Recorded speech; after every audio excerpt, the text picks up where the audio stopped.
Students, तो बच्चा आज हम पढ़ने वाले हैं सेल चैप्टर के बारे में, जो कि 9th क्लास में एक बहुत ही इंपॉर्टेंट चैप्टर है और जिसको बोला जाता है fundamental unit of life. Why cell is called as fundamental unit of life? Because जितनी भी लिविंग चीजें हैं, जितनी भी लिविंग थिंग्स हैं दुनिया में, वो सारी की सारी किससे बनी हुई है? पर्टिकुलर सेल से। अब basic structural and functional unit of life है हमारा जो सेल है, basic functional and structural unit of life. ठीक है, तो इसको क्यों बोला जाता है? जैसे हम एक घर देखते हैं, तो घर में सबसे बेसिक यूनिट क्या होगी जिससे वो घर बना है? जैसे कि ईंट। ईंट क्या है? ईंट से एक एक ईंट से मिलकर पूरा घर बना है, तो ईंट को क्या बोलेंगे यहाँ पे? Basic structural and fundamental unit of life, या फंक्शनल यूनिट ऑफ लाइफ बोल सकते हैं। वैसे ही सेल लिविंग बीइंग का क्या है? Structural and functional unit of life, क्योंकि एक सेल से पूरा का पूरा लिविंग ऑर्गेनिज्म ऑर्गेनाइज होता है, बनता है। उसके बाद all organisms are composed of cells. सारे के सारे ऑर्गेनिज्म किससे कंपोज रहते हैं बच्चे? सेल से। इसीलिए क्या है? एक तरह की बेसिक यूनिट। अब डिस्कवरी किसने की थी सेल की? दैट इज रॉबर्ट हुक इन 1665। कौन सी ईयर में? 1665 में रॉबर्ट हुक ने सेल की डिस्कवरी की थी। और कैसे डिस्कवरी की थी उसने बच्चे?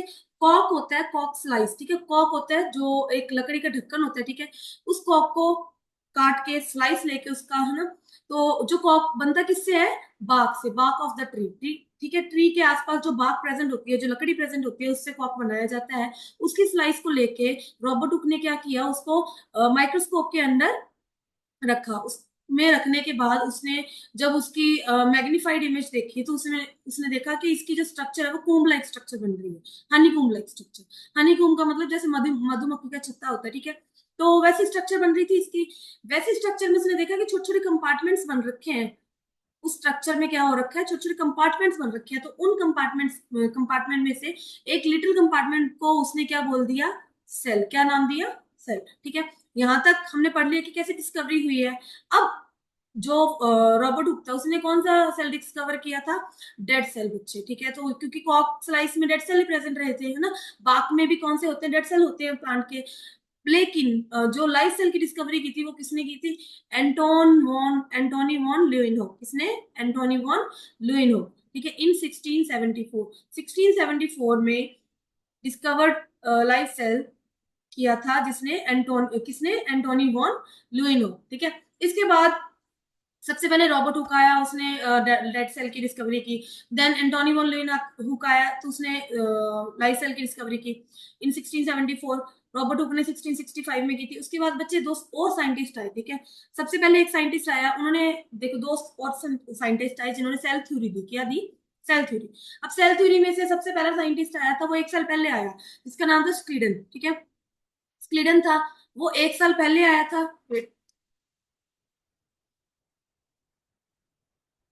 उसका नाम क्या था? स्क्लेडन। वो एक साल बेटा पहले आया था और 1838 में आया था। उसने क्या बोला कि सारे के सारे प्लांट्स हैं जो किससे बने हैं? सेल। उसने एक सेल थ्योरी दी कि सारे के सारे प्लांट्स, ठीक है, किससे बने हैं? सेल से। वैसे ही उसके बाद एक साल बाद शिवान भी आया, उसने भी क्या बोला कि सारे के सारे एनिमल्स किससे बने हैं बेटा? Are made of cells. Schleiden 1838, Schwann 1839। तो दोनों ने क्या बोला? All plants are animals are made of cell. This was the cell theory given by them. And उसके बाद एक क्वेश्चन उठता है कि अब सेल थ्योरी के बाद फर्दर सेल थ्योरी एक्सप्लेन किसने की थी? देखो, इनको इतना तो पता था कि प्लांट सारे के सारे सेल से मिलके बने हैं, एनिमल सारे से सारे सारे के सारे सेल से बन के मिलके बने हैं। लेकिन उनसे जब एक मीटिंग में क्वेश्चन पूछा गया कि आपको ये बताना है कि बने कैसे? सेल से तो बने हैं, लेकिन वो सेल आए कैसे? इतने सारे सेल मतलब जनरेट कैसे हुए? तो उनके पास इस चीज का कोई जवाब नहीं था। It means further cell theory definitely इन्होंने एक्सप्लेन नहीं की थी, लेकिन किसने एक्सप्लेन की थी? तो वो आया था एक नया scientist, that was Rudolf Virchow. क्या नाम था उसका? Rudolf virtue. रुडोल्फ वर्च्यू ने क्या बताया कि सेल कैसे आते हैं? उसने बोला कि सेल्स डिवाइड। सेल क्या करते हैं? डिवाइड करते हैं, और डिवीजन से नए सेल बनते हैं। एक सेल डिवाइड करके दो नए सेल बनाता है। तो new sales comes from pre existing sales, जो पहले एग्जिस्ट कर रहा है सेल। वेट, जो सेल बच्चे पहले एग्जिस्ट कर रहा है वो डिवाइड होके दो नए सेल बना रहा है। तो new cells come from pre existing cell. इसके लिए एक हमारे पास टर्म भी है, that is omnis cellula e cellula. Omni cellula ही सेलुला। आप ये एनसीईआरटी में देख सकते हो, वहां पे आपके पास आपको मिल जाएगा। यहाँ मैं आपके लिए लिख के देती हूँ, ओमनी सेलुला सेलुलर, ठीक है बेटा, ओमनी सेलुलर सेल में। तो इसका मतलब क्या है, cells divide and new cells come from pre existing cells. Next, next है हमारे पास टू टाइप्स ऑफ ऑर्गेनिजम्स, है ना। हमारे पास क्या है बच्चे, दो तरह के ऑर्गेनिज्म है।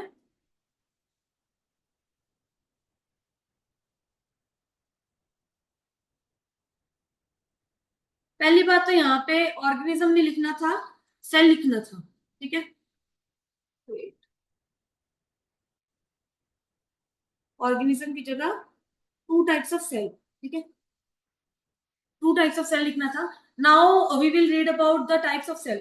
अभी हमने बोला कि सेल होता है, सेल बेसिक यूनिट है, प्लांट सेल से बने, एनिमल सेल से बने, लेकिन हमारे पास सेल भी कितने तरह के होते हैं, दो तरह के सेल होते हैं बेटा, एक प्रोकैरियोटिक सेल, एक यूकैरियोटिक सेल।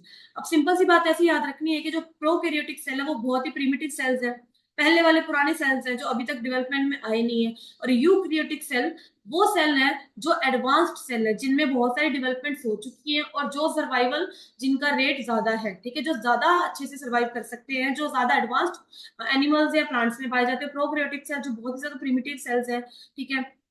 और प्रिमिटिव सेल्स है तो उनमें क्या रहता है कि उनमें सेल ऑर्गेनेलिस ज्यादा नहीं रहती। सेल ऑर्गेनेलिस का मतलब है जैसे एक सेल है, ठीक है बेटा, जैसे एक सेल है।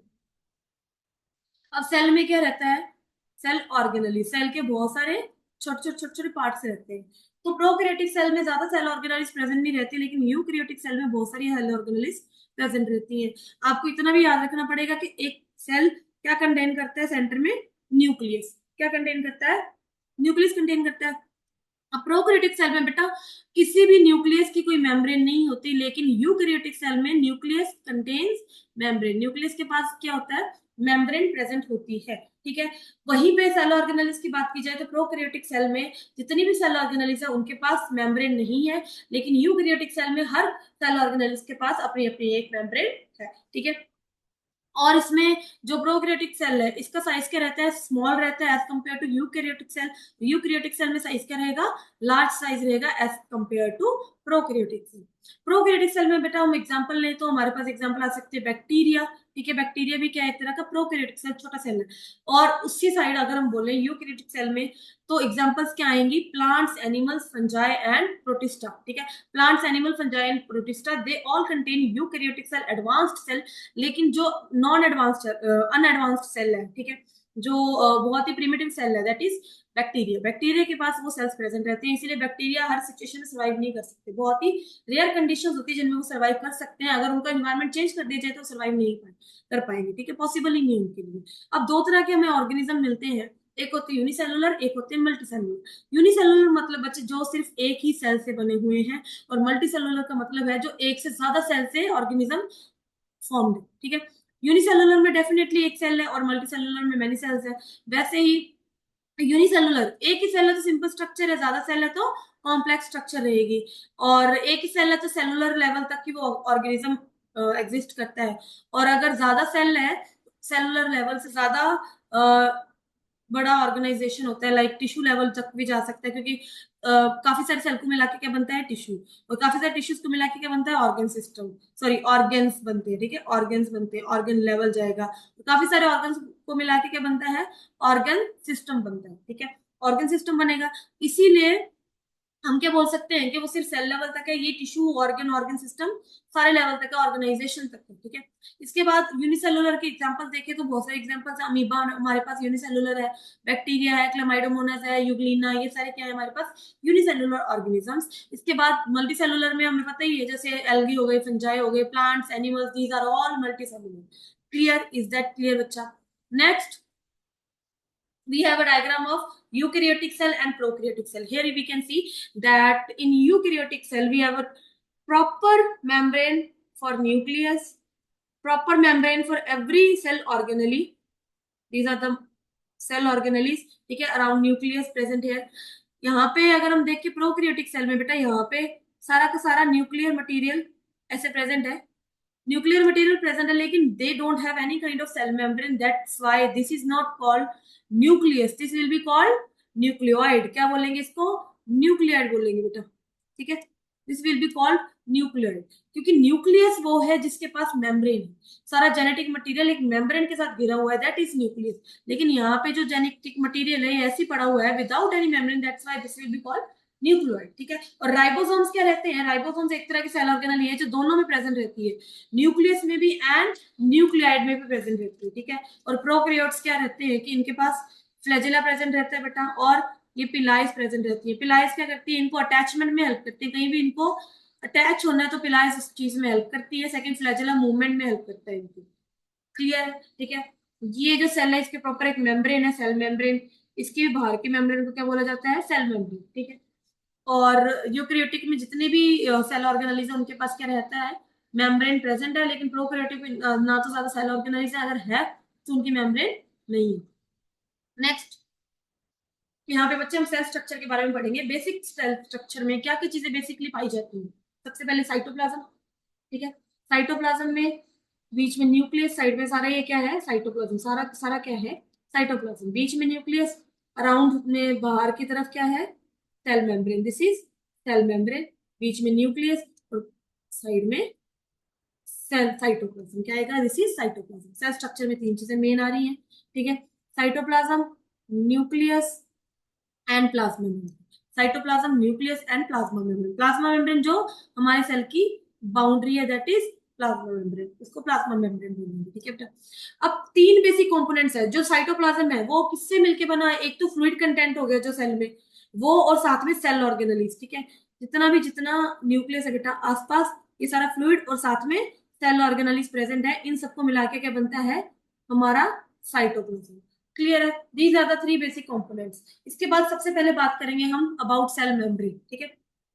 सेल मेम्ब्रेन के बारे में, सेल मेम्ब्रेन को बच्चे प्लाज्मा मेम्ब्रेन भी बोला जाता है, क्या बोला जाता है, प्लाज्मा मेम्ब्रेन। ये क्या है, outer most covering of the cell, cell की सबसे आउटर मोस्ट कवरिंग किसको बोला जाता है, सेल मेम्ब्रेन को।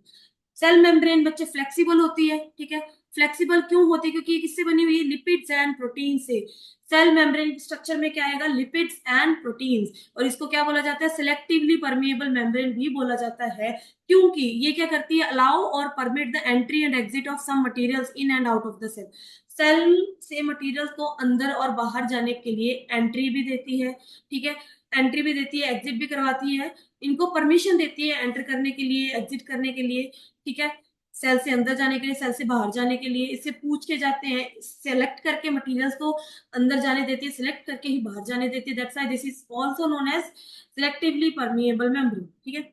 इसके बाद बच्चे मूवमेंट कैसे होती है अक्रॉस अपनी सेल मेम्ब्रेन, ठीक है। तीन तरह की मूवमेंट होती है, first is diffusion, second is active transport, third is osmosis. तीन तरह की डिफ्यूजन, तीन तरह की मूवमेंट होती है सेल मेम्ब्रेन के around, diffusion, active transport and osmosis. Diffusion क्या है बच्चे, spontaneous movement, it is a spontaneous movement of substances from region of high to low concentration, जहां पे बहुत ज्यादा हाई कंसेंट्रेशन है और जहां पे थोड़ी लो कंसेंट्रेशन है, सब्सटेंसेस क्या करेंगे, high to low concentration move करते हैं through selectively permeable membrane, through selectively permeable, that is plasma membrane, that is known as diffusion, उसको क्या बोलते हैं हम, डिफ्यूजन, ठीक है। अब मूवमेंट ऑफ, एग्जांपल जैसे movement of gases like carbon dioxide, oxygen between cell and the external environment, between cell and the external environment, simple सी बात है, सेल और एक्सटर्नल इन्वायरमेंट के बीच में गैसेस का भी एक्सचेंज होता है, like carbon dioxide and oxygen, ठीक है। इनका एक्सचेंज कैसे होता है, गैसेस मूव करती है from high concentration to low concentration, ठीक है बच्चे, ऐसे गैसेस का मूवमेंट होता है, and this is known as diffusion.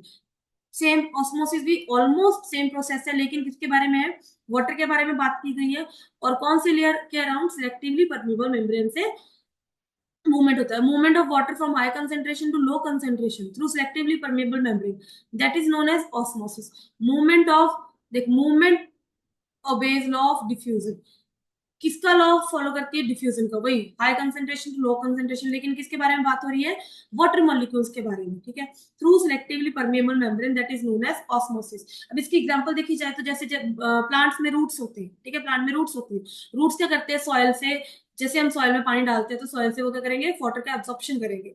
तो वाटर का एब्जॉर्प्शन कैसे होता है, क्योंकि प्लांट में कंसेंट्रेशन कम हो जाता है पानी का, क्योंकि वो यूज कर लेते हैं, और सॉइल में ज्यादा रहता है तो वो पानी क्या करता है, high concentration to low concentration move करता है थ्रू सिलेक्टिवली परमेबल मेम्ब्रेन, ठीक है। तो that is an example of osmosis. Next हमारे पास आएगा एक्टिव ट्रांसपोर्ट। एक्टिव ट्रांसपोर्ट में क्या है, many molecules move in and out of the cell through a type of transport, ठीक है। अब बहुत सारे बच्चे मॉलिक्यूल्स हैं जो कंसंट्रेशन ग्रेडियंट के अकॉर्डिंग नहीं चलते, like high concentration to low concentration नहीं जाएंगे, जो के एनर्जी की मदद से क्या करेंगे, जिसमें एनर्जी यूज होगी उसकी मदद से low concentration to high concentration जाएंगे, ऑपोजिट मूवमेंट करेंगे जिसमें ऑब्वियसली एनर्जी की रिक्वायरमेंट रहेगी। So that transport is known as active transport, क्योंकि इसमें low concentration to high concentration move करते हैं, तो that is known as active transport. Clear है। इसके बाद हमारा नेक्स्ट टॉपिक है कि अब यहाँ पे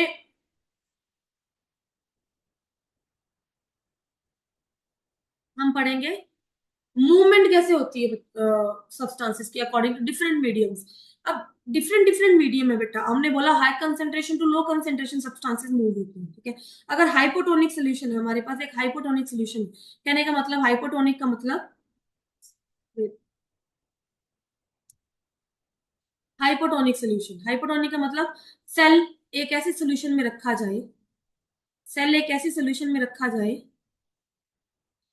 जिसमें सॉल्ट कंसंट्रेशन क्या रहे, सॉल्ट कंसंट्रेशन क्या रहे, कम रहे, और वाटर मॉलिक्यूल्स का कंसंट्रेशन ज्यादा रहे, क्या रहे, ज्यादा रहे। अब सेल ऐसे सोल्यूशन में पड़ा है जिसमें सॉल्ट कंसंट्रेशन तो क्या है, ज्यादा कम है, लेकिन वाटर कंसंट्रेशन क्या है, ज्यादा। मतलब सेल का सॉल्ट कंसंट्रेशन क्या हो गया, ज्यादा, और वाटर का क्या हो गया, कम।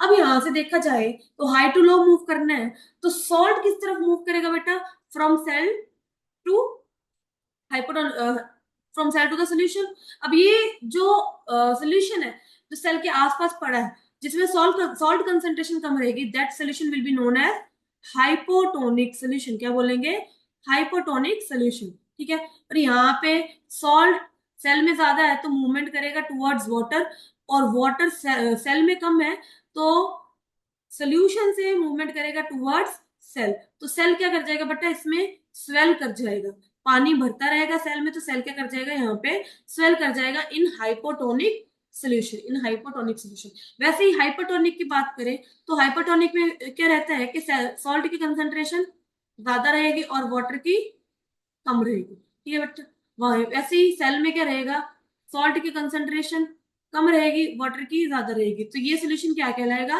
हाइपरटोनिक, ज्यादा कंसंट्रेशन वाला सोल्यूशन, ज्यादा सॉल्ट कंसंट्रेशन वाला सोल्यूशन कहलाएगा हाइपरटोनिक सोल्यूशन कहलाएगा।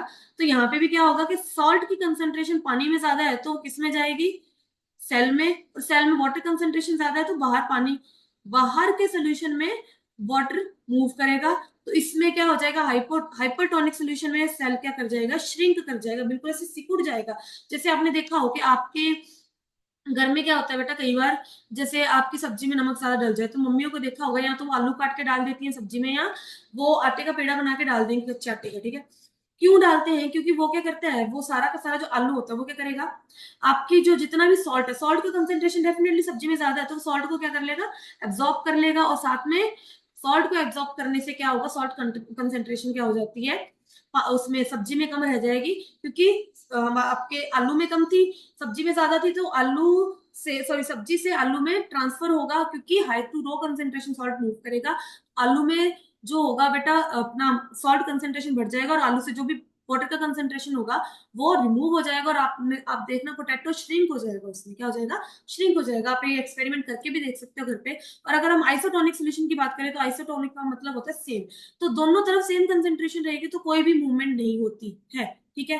दोनों तरफ सेम कंसेंट्रेशन है, सेल में भी सेम कंसेंट्रेशन है, बाहर भी सेम कंसेंट्रेशन है। वैसे भी हाई टू लो मूव तब तक करता है, ठीक है, हाइपोटोनिक हो चाहे हाइपरटोनिक हो, कंसेंट्रेशन में high to low concentration move तब तक करता है जब तक बैलेंस ना हो जाए। तो आइसोटोनिक सोल्यूशन में ऑलरेडी बैलेंस्ड ही है, तो वहां पे क्या होगा, बिल्कुल भी कोई भी चेंज नहीं आएगा सेल में, ठीक है। या जितना रिमूवल होगा उतना ही गेन भी हो जाएगा, तो नेट मूवमेंट क्या रहेगी, हमेशा जीरो रहेगी।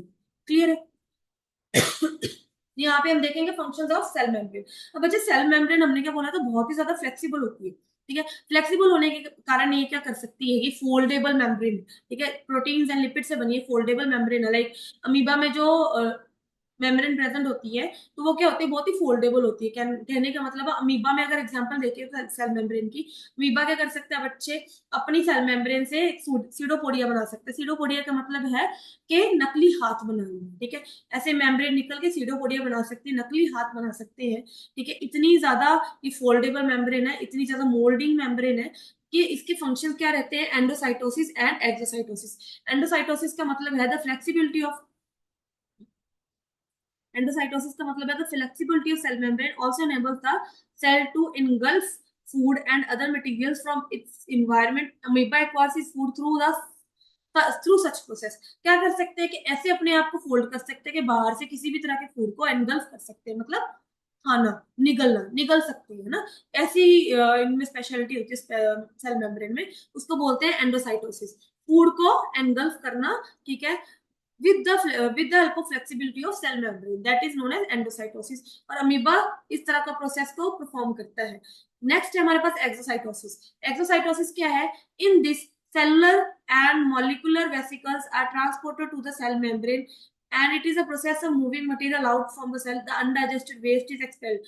पहले खा लिया उन्होंने, एक वेसिकल के थ्रू एंटर कर गया था जब उन्होंने एनगल्फ किया, ठीक है। अब वो वेसिकल में खा लिया, खाना डाइजेस्ट हो गया, लेकिन जो अनडाइजेस्टेड फूड है उसको क्या कर दिया इन्होंने, निकाल दिया थ्रू सेल मेम्ब्रेन अगेन। यहाँ पे क्या हो गया, इसका रिमूवल हो गया। क्लियर है बेटा। This is exocytosis. एंडोसाइटोसिस था एनगल्फ करना, एक्सोसाइटोसिस था अनडाइजेस्टेड फूड को एक्सपेल आउट कर देना, ठीक है। Next we will read about the cell wall. Cell membrane क्या होते हैं बच्चे, हर तरह के सेल में प्रेजेंट है, चाहे वो एनिमल सेल है, चाहे प्लांट सेल है, चाहे यूकैरियोटिक सेल है, चाहे प्रोकैरियोटिक सेल है, जितने भी तरह के सेल है सारे के सारे सेल में प्रेजेंट रहती है। लेकिन यहाँ पे अब हम पढ़ेंगे अबाउट सेल वॉल, ठीक है।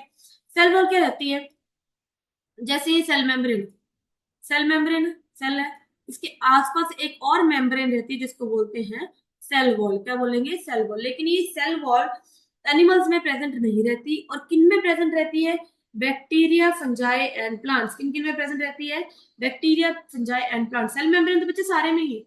आप बोलोगे एक रूम की बाउंड्री है, तो रूम की बाउंड्री होगी तभी तो वो रूम कहलाएगा, सेल की बाउंड्री होगी तभी सेल कहलाएगा। तो सेल मेम्ब्रेन तो हर किसी में ही है, लेकिन सेल मेम्ब्रेन के बाहर भी एक मेम्ब्रेन होती है, एक वॉल होती है जिसको बोलते हैं सेल वॉल, ठीक है। और वो एनिमल्स में तो प्रेजेंट नहीं रहती, हम में प्रेजेंट नहीं रहती क्योंकि हम भी एनिमल्स के अंदर आते हैं। किन में प्रेजेंट रहेगी, बैक्टीरिया, फंजाई एंड प्लांट्स, इनमें प्रेजेंट रहेगी। किससे बनी होती है, सेलुलोज से बनती है, ठीक है। क्या करती है, structural strength, structural strength provide करती है प्लांट्स को, क्योंकि ये क्या होती है, डेड होती है, नॉन लिविंग होती है, और स्ट्रक्चरल सपोर्ट देती है, बहुत ही ज्यादा हार्ड कवरिंग होती है, रिजिड होती है, फ्रीली परमेबल। ये क्या होती है, फ्रीली परमेबल। जैसे प्लाज्मा मेम्ब्रेन थी वो सिलेक्टिवली परमेबल थी, क्यों, क्योंकि उससे कोई भी तरह का मटेरियल पास ऑन नहीं कर सकता, वो सिलेक्ट करके सब्सटेंसेस को जाने देती थी। लेकिन सेल वॉल से कैसे भी तरह का मटेरियल पास कर सकता है, इसीलिए इसको बोल सकते हैं फ्रीली परमेबल मेम्ब्रेन। अब outer covering of the plasma membrane, ये किसके बाहर रहती है, प्लाज्मा मेम्ब्रेन के बाहर। पहले प्लाज्मा मेम्ब्रेन आएगी, देन सेल वॉल, ठीक है। किसमें, बैक्टीरिया, फंजाई और प्लांट्स में। फंक्शंस क्या है बेटा, शेप प्रोवाइड करेगी सेल्स को, ठीक है। Protection from infection and damage, protect करेगी इन्फेक्शन या डैमेज से। Cell to cell interaction, cell आपस में इंटरेक्ट कर सकते हैं सेल वॉल के थ्रू, ठीक है। बैरियर टू अनडिजायरेबल मॉलिक्यूल्स, फालतू के मॉलिक्यूल के लिए क्या है, बैरियर है। इसके बाद साइटोप्लाज्म, सेल वॉल के बारे में पढ़ लिया। नेक्स्ट साइटोप्लाज्म, सेल मेम्ब्रेन हो गई, सेल मेम्ब्रेन हो गई, सेल वॉल हो गई, न्यूक्लियस होगा, साथ में ये क्या है, cytoplasm. This is cytoplasm. Cytoplasm के बारे में बात करें तो ये क्या है, एक तरह का फ्लूइड इनक्लोजिस, मैंने बताया था fluid plus cell organelles, fluid plus cell organelles रहेंगी।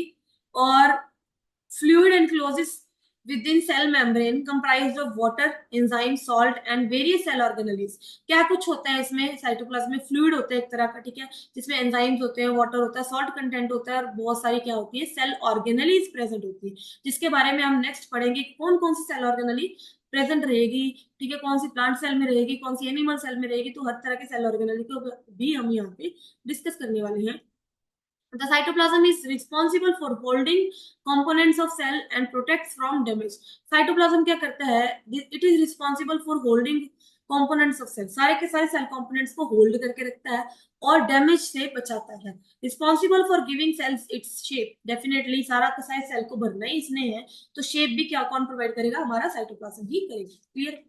Next Next, beta, we will read about the cell organelles, the main topic of our chapter and the lengthiest topic of our chapter, that is cell organelles.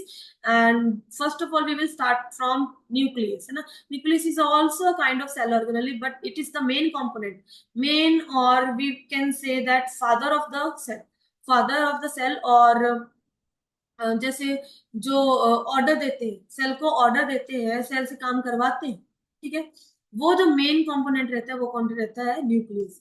अब cell organelles क्या है? These are the specialised sub units located in the cytoplasm of the cell, ठीक है, that performs specific function. ये क्या है? Specialised sub units है जो कि सेल में, साइटोप्लाज्म में लोकेटेड रहती है और क्या करती है, एक कोई ना कोई हर ऑर्गेनली एक स्पेसिफिक फंक्शन परफॉर्म करती है जिसकी वजह से वो सेल काम कर पाता है। जैसे आप लगा लो कि एक घर में पूरे मेंबर रह रहे हैं, हर किसी का कोई ना कोई पर्टिकुलर काम है, तो वो एज ए सेल ऑर्गेनली काम करेंगे कि हर किसी मेंबर का एक एक रोल रहेगा, उनके रोल के बगैर वो सेल काम ही नहीं कर पाएगा, ठीक है। सबसे पहले we will read about the nucleus. Nucleus क्या है? सबसे सेंटर में प्रेजेंट रहता है, most of the time cell में सेंटर में प्रेजेंट रहता है, ठीक है। It is surrounded by two membranes. ये क्या है बच्चे? डबल मेम्ब्रेन स्ट्रक्चर है। क्या है? डबल मेम्ब्रेन स्ट्रक्चर, ठीक है, that separates nucleoplasm from the cytoplasm. This is nucleoplasm. Cell के अंदर का सारा मटेरियल को क्या बोलेंगे? न्यूक्लियोप्लाज्म। बाहर क्या है? साइटोप्लाज्म। तो जो न्यूक्लियस की वॉल है, जो न्यूक्लियस की टू लेयर्ड वॉल है, वो क्या करती है? साइटोप्लाज्म से न्यूक्लियोप्लाज्म को क्या कर रही है? अलग कर रही है। It is minute pores. ये छोटी छोटी आप पोर्स देख पा रहे हो ना, ये छोटी छोटी पोर्स, ये वाली है ना, छोटी छोटी पोर्स देख पा रहे हो बेटा, ठीक है। ये क्या है? माइन्यूट पोर्स कैरी करती है, जिसको बोलते हैं न्यूक्लियोपोर्स। क्या बोलेंगे? Nucleopores take part in exchange of different substances between nucleoplasm and cytoplasm. और ये किसमें पार्टिसिपेट करती है? ये walls exchange between nucleoplasm and cytoplasm, उस चीज में टेक पार्ट करती है। अब न्यूक्लियोप्लाज्म क्या है? It contains chromatin threads and nucleolus. Nucleoplasm सारा का सारा अंदर जितना मटेरियल है, ये थ्रेड, डीएनए थ्रेड्स पड़े अंदर, इस जिसको बोलते हैं क्रोमैटिन बोलते हैं। साथ में ये न्यूक्लियोलस क्या पड़ा? ये दिस इज न्यूक्लियोलस, ठीक है। ये क्या करते हैं? दोनों आपस में मिलके न्यूक्लियोप्लाज्म बनाते हैं। These are the nucleopores. Nucleolus क्या करता है? Forms ribosomes. क्या फॉर्म करता है? राइबोसोम फॉर्म करता है। राइबोसोम भी एक तरह का सेल ऑर्गेनली है जो कि प्रोटीन बनाती है, जिसको हम प्रोटीन फैक्ट्री भी बोलते हैं। उन राइबोसोम्स को कौन बनाता है? न्यूक्लियोलस। कौन बनाएगा? न्यूक्लियोलस। क्रोमैटिन थ्रेड्स क्या है बेटा? Genetic material in form of network of long and fine threads. Long and fine threads, ठीक है, उनका नेटवर्क है जो कि जेनेटिक मटेरियल कंटेन करते हैं, जैसे कि डीएनए, उसको क्या बोला जाता है? Chromatin. Coil around a protein. ये क्रोमैटिन क्या करता है? जब डिवाइड करने वाला होता है सेल, ठीक है, क्रोमैटिन ऐसे पड़ा हुआ है, जब सेल डिवाइड करने वाला है बेटा, वो क्रोमैटिन क्या करेगा? प्रोटीन के अराउंड कॉइल होना लग जाता है। कॉइल होने के बाद ये क्या करता है? एक रॉड लाइक स्ट्रक्चर बना लेता है। रॉड लाइक स्ट्रक्चर जिसको बोलते हैं क्रोमोसोम। क्या बोला जाता है? क्रोमोसोम, ठीक है। Forms a rod like structure that is known as chromosome. Clear? Next हमारे पास नेक्स्ट ऑर्गेनली है, दैट इज एंडोप्लाज्मिक रेटिकुलम। क्या बोलेंगे बेटा? Endoplasmic reticulum. यहाँ पे मैं आपको सेल में दिखा देती हूँ। यहाँ पे ये देखो न्यूक्लियस प्रेजेंट है, न्यूक्लियस के ऊपर ही क्या प्रेजेंट है? This is the endoplasmic reticulum. This is the first cell organelle after nucleus, that is endoplasmic reticulum, ठीक है। एंडोप्लाज्मिक रेटिकुलम क्या रहती है? Large network of membrane bound tubes and sheets. बहुत सारा लार्ज नेटवर्क है। मेम्ब्रेन बाउंड्स क्या है? मेम्ब्रेन बाउंड मतलब इनकी सबकी मेम्ब्रेन प्रेजेंट है। मैंने बताया था यूकैरियोटिक सेल में जितनी भी सेल ऑर्गेनल है सबके पास क्या है? अपनी अपनी मेम्ब्रेन है। मेम्ब्रेन बाउंड है। लार्ज नेटवर्क किसका है? ट्यूब्स का एंड शीट्स का। ये ट्यूब्स की तरह ही नजर आ रही है ना आपको, शीट्स की तरह नजर आ रही है। और कई क्या कंटेन करती है अपनी सरफेस पे? छोटे छोटे राइबोसोम्स को कंटेन करती है। तो उन एंडोप्लाज्मिक रेटिकुलम को क्या बोला जाता है? रफ एंडोप्लाज्मिक रेटिकुलम, जिनकी सरफेस के ऊपर राइबोसोम्स प्रेजेंट है, जो कि क्या है हमारे लिए? एक तरह की प्रोटीन फैक्ट्री, जो प्रोटीन फॉर्म करते हैं। और राइबोसोम्स को कौन बनाया था? न्यूक्लियोलस। जिनके ऊपर राइबोसोम्स प्रेजेंट नहीं है उनको क्या बोला जाता है? Smooth endoplasmic reticulum. क्या बोलेंगे? Smooth endoplasmic reticulum.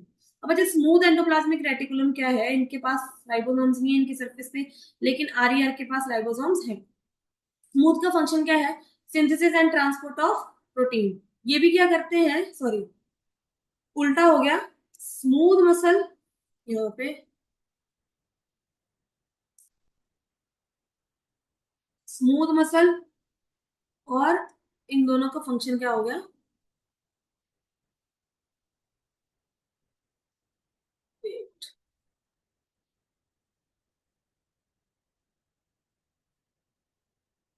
Smooth muscle क्या करेंगे? Synthesis of fats and lipids. किसकी सिंथेसिस में हेल्प करेंगे? फैट्स और लिपिड्स की। और रफ एंडोप्लाज्मिक रेटिकुलम क्या इसमें मदद करेगा? Synthesis and transport of proteins. Proteins rough करेगा क्योंकि इसके पास राइबोसोम्स प्रेजेंट है जो कि प्रोटीन बनाते हैं। और स्मूथ एंडोप्लाज्मिक रेटिकुलम किसका फॉर्म करेगा? किसको फॉर्म करेगा? फैट्स एंड लिपिड्स को। ठीक है। अब तो कॉमनली एंडोप्लाज्मिक रेटिकुलम के क्या फंक्शन रहते हैं? कॉमन फंक्शन है ना। आरईआर और एसईआर के जो इनकी टाइप्स हैं उनके फंक्शन तो हमने अलग अलग देख लिए, कॉमन फंक्शंस क्या रहते हैं? serves as channel for transportation of material। as a channel सर्व करते हैं for transportation of material। ऐसे चैनल सर्व करते हैं for transportation of material। provide surface for some biochemical activities। बहुत सारी surface present है इनके ऊपर। ठीक है। बहुत तरह के बायोकेमिकल एक्टिविटीज इन पे परफॉर्म हो सकती हैं। डिटॉक्सिफाई मैंने प्रोटीन्स एंड ड्रग्स। मेनली इनका काम क्या रहता है? Detoxification of proteins and drugs. बहुत सारे प्रोटीन्स और ड्रग्स की क्या करते हैं ये? डिटॉक्सिफिकेशन। ऐसा क्वेश्चन बच्चे आपको डायरेक्ट भी पेपर में आ सकता है, तो इसको याद रखना है कि detoxification of proteins and drugs का काम किसका था? Endoplasmic reticulum. नेक्स्ट हमारे पास नेक्स्ट सेल ऑर्गेनेल है दैट इज गोल्जी अपरेटस। इसको भी इस डायग्राम में यहाँ पे मैं आपको दिखाऊं कि एंडोप्लाज्मिक रेटिकुलम के पास ही ये सेल ऑर्गेनेली एक और प्रेजेंट रहती है जिसको बोलते हैं गोल्जी अपरेटस। यहाँ गोल्जी बॉडीज क्या बोलेंगे? गोल्जी अपरेटस भी बोल सकते हैं और गोल्जी बॉडीज भी बोल सकते हो। इनको डिस्कवर किसने किया था गोल्जी बॉडी को? Camillo Golgi. क्या नाम था उसका? कैमिलो गोल्जी साइंटिस्ट का नाम था। उसने क्या किया था? नर्व सेल को, हमारे ब्रेन में कुछ सेल्स होते हैं जिनको नर्व सेल्स बोला जाता है। ठीक है। हमारी सेंसेशन में हेल्प करते हैं। उन सेल्स को क्या किया था? स्टेन किया था विथ सिल्वर नाइट्रेट। इसके साथ सिल्वर नाइट्रेट के साथ स्टेन किया था। ठीक है। स्टेन करने के बाद उसको ये गोल्जी अपरेटस स्टेन्ड दिखे थे जिसका नाम उसने गोल्जी अपरेटस रखा था क्योंकि इसका खुद का नाम क्या था? Camillo Golgi. और इस रिएक्शन को उसने नाम क्या दिया था? Black reaction. ठीक है। इसकी वजह से ब्लैक स्टेनिंग यूज की थी। Consist of system. ठीक है। हम इनकी स्ट्रक्चर के बारे में बात करें तो consist of system of membrane bound vesicles. ये भी क्या है? मेम्ब्रेन बाउंड वेसिकल्स है। अरेंज्ड कैसे अरेंज है? Approximately parallel to each other, एक दूसरे के पैरेलली प्रेजेंट है। In stacks. इन स्टैक्स ऐसे स्टैक्स में पैरेलली अरेंज्ड है कॉल्ड सिस्टर्न्स। क्या बोलते हैं उनको? हम सिस्टर्न्स बोलते हैं बच्चे। ठीक है। Synthesised material near ER. अच्छा इनका काम क्या रहता है? फंक्शन। ठीक है। जितना भी मटेरियल रहता है सिंथेसाइज होता है। ठीक है। ईयर में लिपिड्स हो गए, प्रोटीन्स हो गए, और किसकी बात हुई थी? फैट्स, लिपिड्स, प्रोटीन्स, ये सारी चीजें जितनी भी सिंथेसाइज हो रही थी एंडोप्लाज्मिक रेटिकुलम में, उनका ये क्या करते हैं? उनको पहले पैक करते हैं। ठीक है। पैक करने के बाद उनको स्टोर करते हैं। ठीक है। स्टोर करने के बाद मॉडिफिकेशन की जाती है, देन उनको ट्रांसपोर्ट किया जाता है। चार इनके मेन काम रहते हैं: packaging, storage, modification and transportation. तो ये चारों काम करते हैं। और ट्रांसफॉर्म्स, नेक्स्ट एक जरूरी काम क्या करते हैं? ये transforms simple sugar into complex sugar. Simple sugar को कॉम्प्लेक्स शुगर में कन्वर्ट कर देते हैं। जैसे ग्लूकोज को स्टार्च में कन्वर्ट करना, तो ये क्या करते हैं? या ग्लाइकोजन में कन्वर्ट करना, तो सिंपल शुगर को क्या करेंगे? कॉम्प्लेक्स शुगर में कन्वर्ट करते हैं। नेक्स्ट हमारे पास है बच्चे लाइसोसोम्स। ऐसे सिंपल सेल में लाइसोसोम्स ऐसे प्रेजेंट रहते हैं। ठीक है। थोड़े बहुत लाइसोसोम्स क्या है? Cleaners of the cell. ठीक है। क्या है इनको? क्या बोला जाता है? Cleaners of the cell. ठीक है। एनेबल्स डाइजेशन, क्योंकि ये जो लाइसोसोम्स है बच्चे ये क्या कंटेन करते हैं? कुछ डाइजेस्टिव एंजाइम्स कंटेन करते हैं। क्या करते हैं? डाइजेस्टिव एंजाइम्स कंटेन करते हैं। डाइजेस्टिव एंजाइम्स है तो डेफिनेटली किसमें हेल्प करते हैं? डाइजेशन में। किसमें? डाइजेशन में हेल्प करेंगे। इसलिए इनको बोला जाता है cleaners of the cells. Enables digestion and removes waste from the cell. Digestion को एनेबल करते हैं और क्या करते हैं?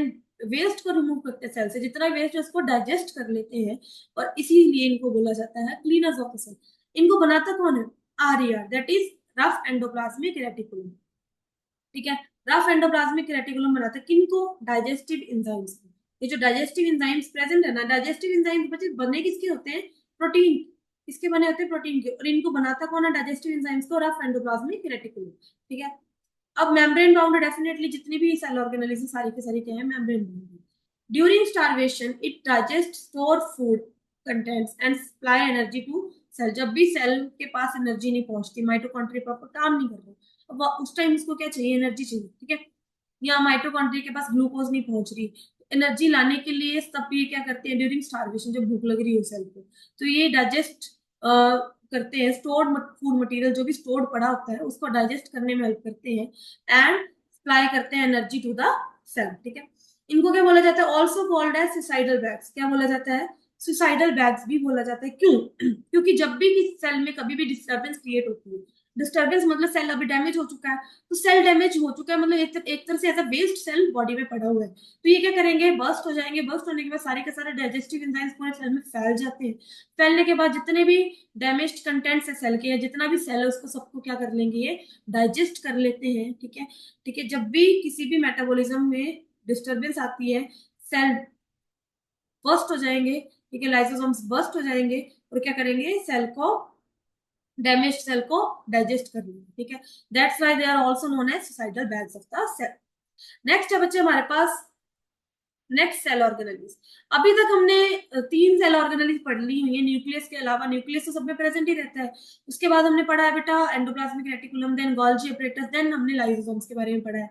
ये तीनों की तीनों जो सेल ऑर्गेनेलिस है ये प्लांट्स में भी प्रेजेंट रहती है और एनिमल्स में भी प्रेजेंट रहती है। प्लांट सेल और एनिमल सेल ऑलमोस्ट सेम होते हैं, लेकिन कुछ डिफरेंसेस इनके होते हैं जो मैं आपको लास्ट में जाके बताऊंगी। लेकिन बहुत सारी सेल ऑर्गेनेलिस दोनों में प्रेजेंट रहती है, और बहुत सारी क्या होती है सिर्फ प्लांट्स में प्रेजेंट रहती है लेकिन एनिमल्स में नहीं रहती, ठीक है। जैसे मैंने सेल वॉल के बारे में बताया था, लेकिन सेल वॉल एनिमल्स में नहीं थी, प्लांट्स में थी, ठीक है। और सिमिलरली प्लास्टिड्स की बात करेंगे, नेक्स्ट सेल ऑर्गेनेली हमारे पास प्लास्टिड्स। तो प्लास्टिड्स क्या रहती हैं, सिर्फ प्लांट सेल में प्रेजेंट रहती है बेटा, एनिमल्स में प्रेजेंट नहीं होती, ठीक है।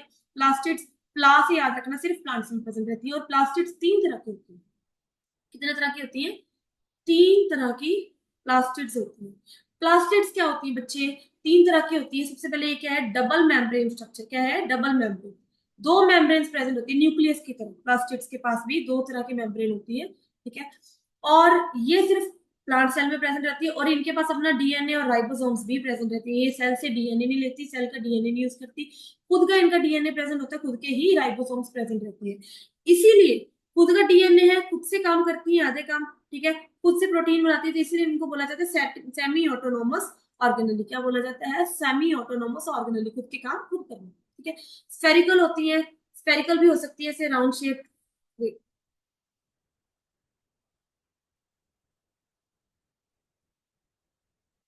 स्फेरिकल भी हो सकती है बेटा राउंड शेप, ठीक है। और डिस्कॉइडल शेप भी हो सकती है, ऐसे डिस्क शेप भी हो सकती है, तो डिफरेंट डिफरेंट इनकी शेप्स रहती हैं। सेमी ऑटोनोमस बोला जाता है, डबल मेम्ब्रेन है, तीन तरह की रहती है, chloroplast, chromoplast and leucoplast. Chloroplast का कलर होता है बच्चे ग्रीन कलर होती है ये, ठीक है। क्रोमोप्लास्ट, ठीक है, ये येलो रेडिश डिफरेंट कलर्स के हो सकते हैं। ल्यूकोप्लास्ट व्हाइट कलर की होती है, कलरलेस या व्हाइट कलर की होती है, ठीक है। और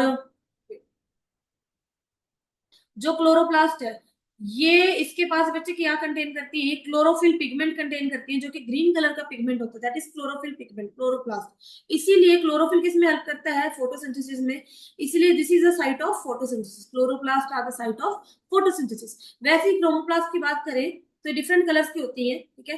किसमें प्रेजेंट होती है, फ्लावर्स और फ्रूट्स में, किसमें प्रेजेंट रहती है, फ्लावर्स और फ्रूट्स में। उनको क्या प्रोवाइड करती है, कलर प्रोवाइड करती है, क्या प्रोवाइड करती है बच्चे, कलर प्रोवाइड करती है, ठीक है। ल्यूकोप्लास्ट कलरलेस है, ये क्या करती है, store reserve food material in form of starch, starch को ये स्टोर करती है, ल्यूकोप्लास्ट होती है स्टार्च को स्टोर करके रखती है, ठीक है।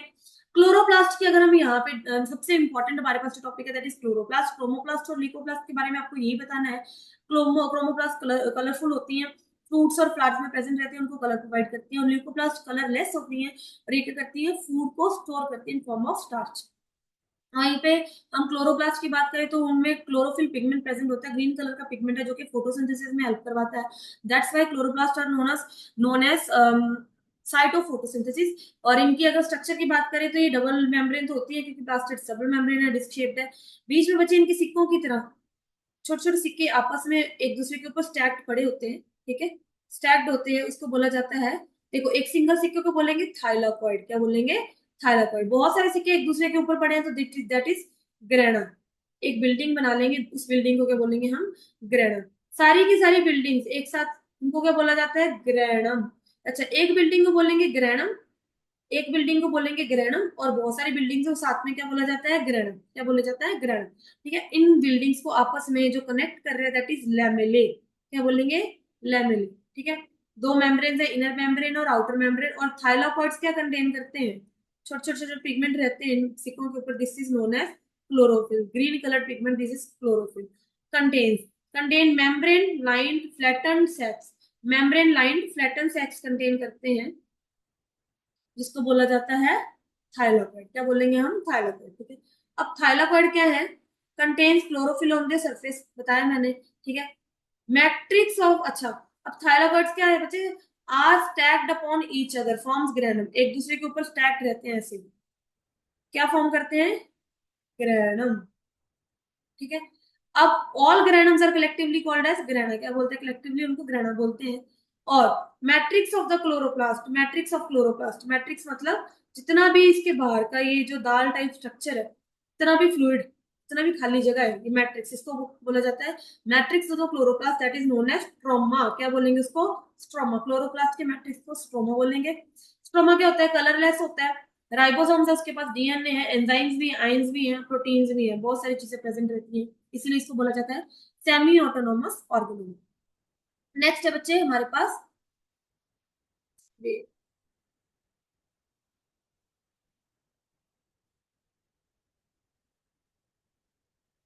हमारे पास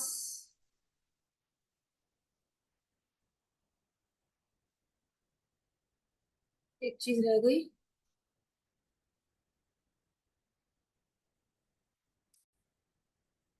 तो बेटा हमारी नेक्स्ट और सेल ऑर्गेनली है, दैट इज माइटोकॉन्ड्रिया। माइटोकॉन्ड्रिया भी ऑलमोस्ट आइडेंटिकल है टू प्लास्टिड्स, लेकिन माइटोकॉन्ड्रिया सिर्फ एनिमल्स में या सिर्फ प्लांट्स में प्रेजेंट नहीं होती, ये दोनों में हमें मिलती है, प्लांट्स में भी और एनिमल्स में भी। और सबसे ज्यादा स्पेशलिटी क्या है माइटोकॉन्ड्रिया, क्योंकि ये पावर जनरेटर है, ठीक है, एनर्जी क्रिएट करता है, that's why it is known as the power house of the cell. इसी से हमें एनर्जी मिलती है, हमारे सेल्स को एनर्जी मिलती है।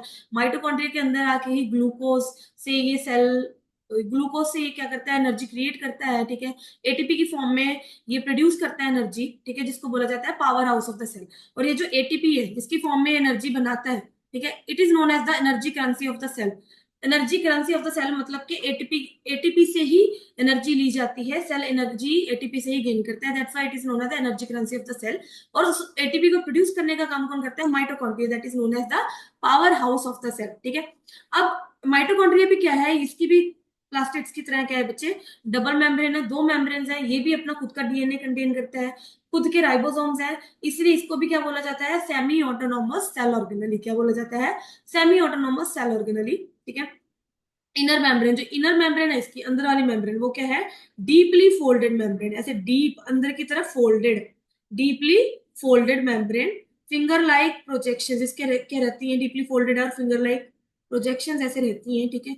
डबल मेम्ब्रेन, ये क्या है, डबल मेम्ब्रेन है, ठीक है। Bound cell organelle present in all eukaryote, सब तरह की यूकरियोट्स में प्रेजेंट है, वही मैंने बताया, प्लांट सेल में भी और एनिमल सेल में भी, ठीक है। इसके बाद ये जो इसका मैट्रिक्स है, ठीक है, मैट्रिक्स में क्या क्या चीजें प्रेजेंट है, it is fluid, fluid which contains mixture of enzymes and proteins, ribosomes भी है, डीएनए भी, ऑर्गेनिक मॉलिक्यूल्स भी है, वो सारी चीजें प्रेजेंट है। आउटर मेम्ब्रेन में क्या है, छोटी छोटी पोर्स प्रेजेंट है, ये जो आउटर मेम्ब्रेन इनमें क्या है, छोटी छोटी पोर्स प्रेजेंट है, और allows movement of ions, ions की मूवमेंट को अलाउ करता है ये। राइबोसोम्स कंटेन करता है, डेफिनेटली मैंने बताया था, खुद के राइबोसोम्स है, खुद का डीएनए है। और ये जो फिंगर लाइक प्रोजेक्शंस है, ठीक है, डीपली फोल्डेड मेम्ब्रेन है और बना रही है फिंगर लाइक प्रोजेक्शंस, उनको क्या बोला जाता है, सिस्टर्ने, क्या बोलते हैं, सिस्टर्न, ठीक है। This is the mitochondria of our cell. And हमारे पास हमारी लास्ट सेल ऑर्गेनली बची है बच्चे, दैट इज वैक्यूल्स। क्या है, वैक्यूल्स। वैक्यूल्स की बात की जाए तो एनिमल सेल में तो छोटे छोटे वैक्यूल्स रहते हैं, बीच में न्यूक्लियस, न्यूक्लियस बीच में रहेगा, लेकिन प्लांट सेल की बात की जाए तो वैक्यूल बहुत ही बड़ा वैक्यूल होता है, उसी की वजह से न्यूक्लियस के हो जाते हैं सेल में बिल्कुल साइड में चला जाता है ऐसे, ठीक है, बड़ा वैक्यूल होता है। वैक्यूल क्या है, एक खाली जगह, एक बुलबुला सा, है ना। इन अमीबा और अदर यूनिसेलुलर ऑर्गेनिजम्स, जो यूनिसेलुलर ऑर्गेनिजम्स होते हैं लाइक अमीबा, उनमें क्या रहता है, वैक्यूल किसमें हेल्प करता है, removing the extra cellular metabolic waste, जितना भी एक्स्ट्रा सेलुलर मेटाबॉलिक वेस्ट होता है सेल का, उसको बाहर निकालने में हेल्प करता है वैक्यूल, ठीक है। इसकी जो बाहर वाली मेम्ब्रेन है, इसको बोला जाता है टोनोप्लास्ट, और इसके अंदर के फ्लूइड को सेल सैप बोलते हैं। क्या बोलते हैं, सेल सैप, ठीक है। Fluid cell sap filled cavities found in the cytoplasm. क्या है, वैक्यूल्स, फ्लूइड फिल्ड कैविटीज है, फ्लूइड भरा होता है इन कैविटीज में, ठीक है, फाउंड इन साइटोप्लाज्म, ठीक है। जिस फ्लूइड को बोला जाता है सेल सेट। सिंगल मेम्ब्रेन है tonoplast. A mature plant cell has almost 50 to 90 of the cell is occupied with it, ठीक है। क्या है, मैच्योर प्लांट सेल है, जो मैच्योर प्लांट सेल है उसमें क्या रहता है, ऑलमोस्ट 90% तो सेल में वैक्यूल ही प्रेजेंट रहता है, 50 to 90%, ठीक है।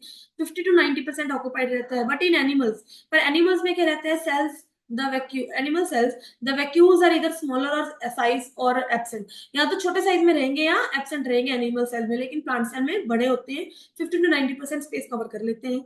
ये क्या करता है, रिजिडिटी प्रोवाइड करता है, टर्जिडिटी प्रोवाइड करता है। सेल टर्जिडिटी, रिजिडिटी का मतलब क्या है, देखो पूरा का पूरा वैक्यूल के साथ भरा हुआ है, तो प्रॉपर एक हम बोलते हैं ना कि अगर लिफाफे में आपने पानी भर दिया, अब उस लिफाफे में पानी भरना, लेकिन वो लिफाफा क्या है, आपको ऐसे किसी भी उसको फोल्ड कर रहे हैं तो फोल्ड हो जा रहा है ना, जैसे भी उसको उसमें कोई डेंट लगा रहे हैं तो उसमें डेंट हो जा रहा है, लेकिन उसमें अगर आप कोई बॉल डाल दोगे, बड़ी बॉल डाल दोगे, वो क्या कर देगा, एक तरह से प्रॉपर शेप प्रोवाइड कर देगा उस लिफाफे को, पॉलिथीन को, है ना, फ्लूइड को, प्रॉपर उसकी टर्जिडिटी प्रोवाइड करेगा, रिजिडिटी प्रोवाइड करेगा। तो वैसे ही वैक्यूल क्या करता है, सेल को टर्जिडिटी और रिजिडिटी प्रोवाइड करता है। इसमें क्या स्टोर रहता है, pigment, proteins, sugars, useful material, salts, waste end products too, ठीक है। वेस्ट प्रोडक्ट भी प्रेजेंट रहते हैं इसमें, सॉल्ट्स भी प्रेजेंट रहते हैं, बहुत सारे प्रोटीन्स, शुगर्स, बहुत सारे हमारा स्टोरेज, फूड स्टोरेज भी प्रेजेंट रहता है, वेस्ट मटेरियल भी इसमें प्रेजेंट रहता है। तो ये क्या करता है, एक तरह से स्टोरेज का काम करता है। इसके बाद hence they are storage sacs, क्या बोलते हैं इनको, storage sacs, smaller in animals, larger in plants. Animal में स्मॉलर रहते हैं, प्लांट्स में लार्जर रहते हैं। नेक्स्ट बच्चे हमारा लास्ट टॉपिक है that is cell division. Cell division बच्चे, सेल डिवीजन मतलब क्या है, सेल डिवाइड करता है, सेल डिवाइड करता है। मैं पढ़ा था ना कि न्यू सेल्स बनते कैसे हैं, पुराने सेल की डिवीजन की वजह से। अब सेल डिवाइड भी दो तरह से करता है, दो तरह की सेल डिवीजन बोली जाती है, ठीक है। That is first is mitosis, second is meiosis. Mitosis में क्या रहता है, इन दिस प्रोसेस, देखो माइटोसिस में क्या रहता है, देख सिंपल सी बात है, इतना याद रखना है कि ह्यूमन बीइंग में हर सेल में कितने क्रोमोसोम प्रेजेंट रहते हैं, 46 क्रोमोसोम्स। जब भी सेल डिवाइड करेगा बेटा, नए सेल में देखो एक सेल में 46 क्रोमोसोम है, जब भी सेल डिवाइड करेगा नए सेल में कितने जाएंगे, 46 जाएंगे या हाफ जाएंगे, उस चीज पे डिपेंड करता है माइटोसिस हो रही है या मियोसिस हो रही है। माइटोसिस में क्या होगा, नए सेल्स में 46 ही जाएंगे, और मियोसिस में नए सेल्स में 23, जैसे कि हाफ हो जाता है नंबर क्रोमोसोम्स का, ठीक है। जिसमें क्रोमोसोम नंबर सेम रहेगा डिवाइड होने के बाद भी सेल्स में, उस डिवीजन को क्या बोला जाता है, माइटोसिस। और जिसमें क्रोमोसोम नंबर हमारा मेंटेन रहता है, दैट इज 46 46, ठीक है। 46 46 रहेगा माइटोसिस। जिसमें क्रोमोसोम नंबर 23 हो जाता है, दैट इज मियोसिस। क्या बोला जाता है इसको, मियोसिस।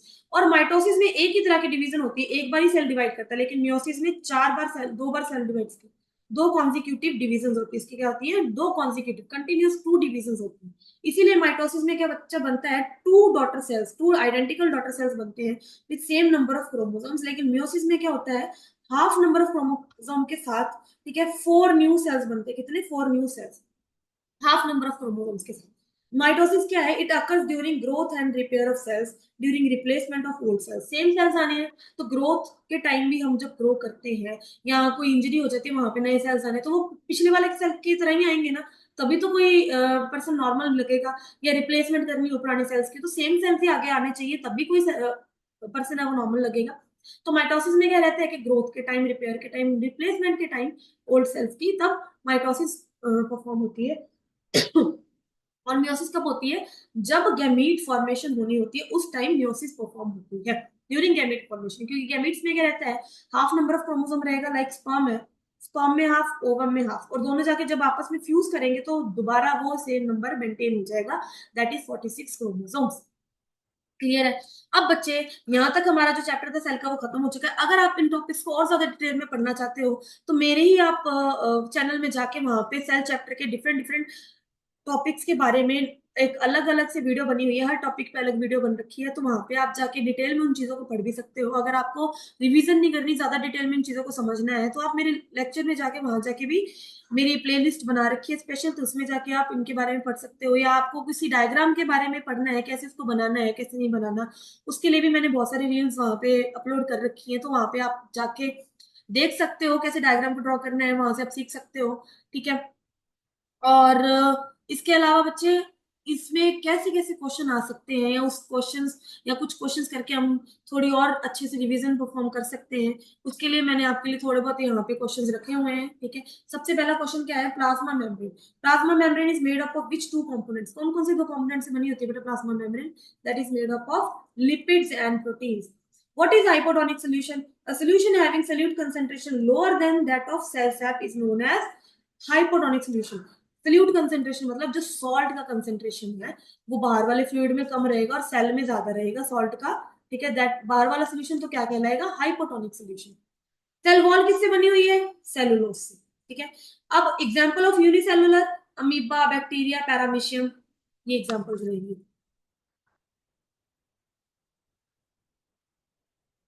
इसके बाद अगर बात करें तो give an example of multicellular, multicellular fungi, plants, animals. Active transport क्या है जिसमें बच्चे कंसंट्रेशन ग्रेडियंट के अगेंस्ट, कंसंट्रेशन ग्रेडियंट के अगेंस्ट मूव करते हैं particles, that is low to high. वैसे हाई टू लो होता है लेकिन लो टू हाई करेंगे तो एक्टिव ट्रांसपोर्ट कहलाया जाएगा और उसमें एनर्जी यूज होती है, ठीक है। What is intracellular source of digestive enzyme, lysosome. Intracellular मतलब सेल के अंदर क्या सोर्स है डाइजेस्टिव एंजाइम्स का, तो किसके पास होते हैं डाइजेस्टिव एंजाइम, लाइसोसोम्स। एंडोसाइटोसिस क्या है ये भी आपने पढ़ा बेटा, खुद से आप क्वेश्चन सॉल्व करोगे। और नेक्स्ट है वेयर आर जीन्स लोकेटेड। अच्छा, जीन्स कहाँ लोकेटेड होते हैं, जहाँ पे हमें जेनेटिक इन्फॉर्मेशन कहाँ पे प्रेजेंट होती है, न्यूक्लियस में। न्यूक्लियस में क्या प्रेजेंट होता है, डीएनए थ्रेड्स। तो डीएनए थ्रेड्स के ऊपर जीन्स प्रेजेंट होते हैं जो कि कंटेन करते हैं हमारी जेनेटिक इन्फॉर्मेशन। किसके ऊपर प्रेजेंट रहती है, डीएनए के ऊपर, ठीक है। या हम क्रोमोसोम भी हो सकते हैं क्योंकि डीएनए से क्या बनता है, जब डीएनए कॉइल होता है तो क्या बनता है, क्रोमोसोम। तो हम बोल सकते हैं जीन्स किसके ऊपर प्रेजेंट है, क्रोमोसोम के ऊपर। नेक्स्ट हमारे पास क्वेश्चन है, name two structure found in plant cells but not in animal cells. दो स्ट्रक्चर्स हैं, सेल वॉल एंड क्लोरोप्लास्ट, या प्लास्टिड्स की भी बात कर सकते हो, प्लास्टिड्स, ठीक है। नेक्स्ट है बच्चे, name two structures found in animal cell but not in plant cell. कौन सी ऐसी स्ट्रक्चर्स जो एनिमल्स में मिलती है लेकिन प्लांट्स में नहीं मिलती, लाइसोसोम्स एंड सेंट्रोइल्स। क्या मिलेंगे, lysosomes and centrioles. which organelle is found involved in formation of lysosomes। lysosomes को कौन बनाता है, गोल्जी अपरेटस, ठीक है। lysosomes को कौन बनाता है, गोल्जी अपरेटस। ये भी आपको याद रखना है, वहां पे मैंने आपको पढ़ाया नहीं है लेकिन आपके पास ये क्वेश्चन है तो आपको याद रखना है कि lysosomes को गोल्जी अपरेटस बनाता है। What is the outermost layer found in animal cells? That is plasma membrane, definitely. Outermost layer plant cell में, animal cell में तो plasma membrane है लेकिन plant cell में कौन सी रहेगी, cell wall। Which organelle is storage sac of liquid and solid materials? Definitely storage sac हमने vacuoles को बोला था। Next, which organelle serves as a channel for the transport of, definitely endoplasmic reticulum channel।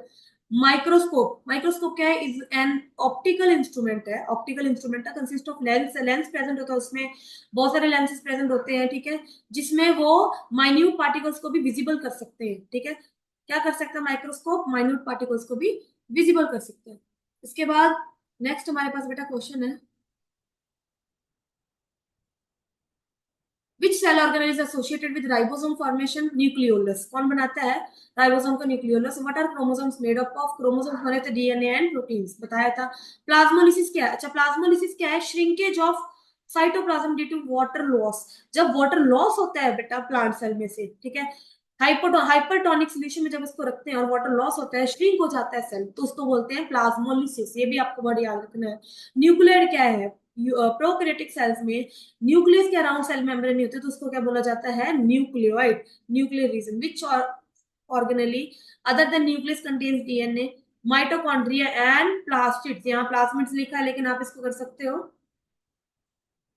यहाँ पे plastids कर लेना, सही करके प्लाज्मिड्स, ठीक है। Name only cell organelle seen in prokaryotic cell, जो कि सिर्फ प्रोकैरियोटिक सेल में एक ही सेल ऑर्गेनेली जो प्रोकैरियोटिक सेल में दिखती है, दैट इज, यहाँ पे आंसर नहीं लिखा, वो उसका आंसर आप ढूंढ के लेके आओगे, नेक्स्ट लेक्चर में आपको उसका आंसर बताऊंगी। कौन सी ऐसी सेल ऑर्गेनेली है जो प्रोकैरियोटिक सेल में पाई जाती है, ठीक है, ठीक है, ओनली सेल ऑर्गेनेली। क्लियर है बेटा, यहाँ तक आपका सेल चैप्टर खत्म हो चुका है। इसके छोटे छोटे नोट अगर आपको पढ़ना चाहते हो तो वो भी मेरे लेक्चर में मिल जाएंगे, जिसके बारे में मैंने आपको पहले बता दिया हुआ है। तब तक के लिए थैंक यू। नेक्स्ट लेक्चर हमारा रहेगा इंप्रूवमेंट इन फूड रिसोर्सेज, उसके बारे में हम पढ़ेंगे, ठीक है। तब तक के लिए बच्चे थैंक यू।